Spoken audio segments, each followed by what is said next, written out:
Hello everyone, কেমন আছেন সবাই? আশা করি সবাই ভালো আছেন।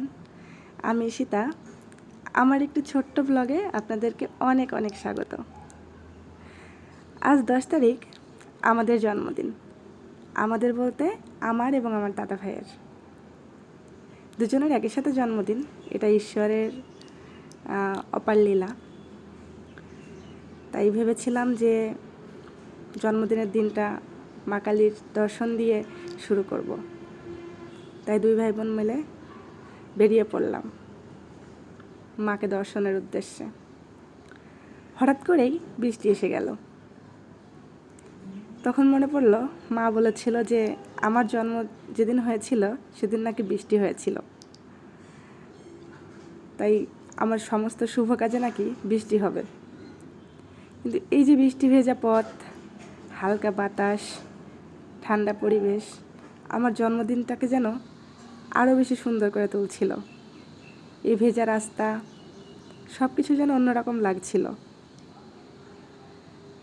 যেতে যেতে দাদাভাইকে এটাই বলছিলাম যে যেন পরিবেশটা আমাদেরকে শুভেচ্ছা জানাচ্ছে, প্রকৃতিও আমাদেরকে শুভেচ্ছা জানাচ্ছে। তারপর নেমে গেলাম রিক্সা থেকে, নেমে যাচ্ছিলাম মন্দিরের দিকে। দাদাভাই বলল, আয় তোকে একটু ভিডিও করে দিই। একটু ভিডিও করে নিলাম যেতে যেতে আপনাদের সাথে শেয়ার করার জন্য।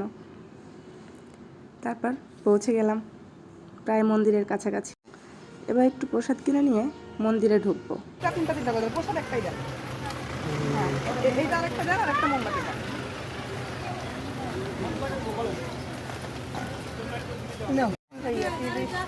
আর প্রসাদ কয় টাকা? 50,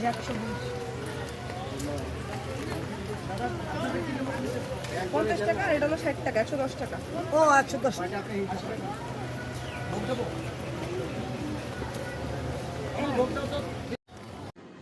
প্রসাদ কিনে নিয়ে চলে গেলাম মন্দিরের ভেতরে। যাব, মাকে একটু প্রণাম করব।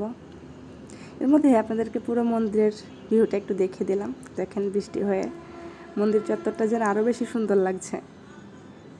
মা যেন আমাকে বৃষ্টি দিয়েই স্বাগতম জানাচ্ছে। আমার জন্মদিনে মাও যেন আমাকে উইশ করছে। এবার জ্বালিয়ে নিলাম একটু প্রদীপ ধূপকাঠি, মাকে একটু আরতি করে নমস্কার করে নিলাম। তারপর পুরো মন্দিরটা একটু ভিডিও করে বেরিয়ে পড়ব এখন মন্দির থেকে। তো হঠাৎই মনে হলো আজ তো আমার জন্মদিন, ফুল না হলে কেমন হয়। তাই চলে গেলাম একটু ফুল কিনতে। এই মালাগুলো আমার ভীষণ পছন্দ, তাই একটা মালা কিনে নিলাম হাতে পরার জন্য। যখনই যাই একটা ফুল আমাকে কিনতেই হবে। একটা ফুলের মালা কিনে নিয়ে হাতে পরে নিলাম। আজকে এ পর্যন্তই। দেখা হবে আমার পরবর্তী ব্লগে।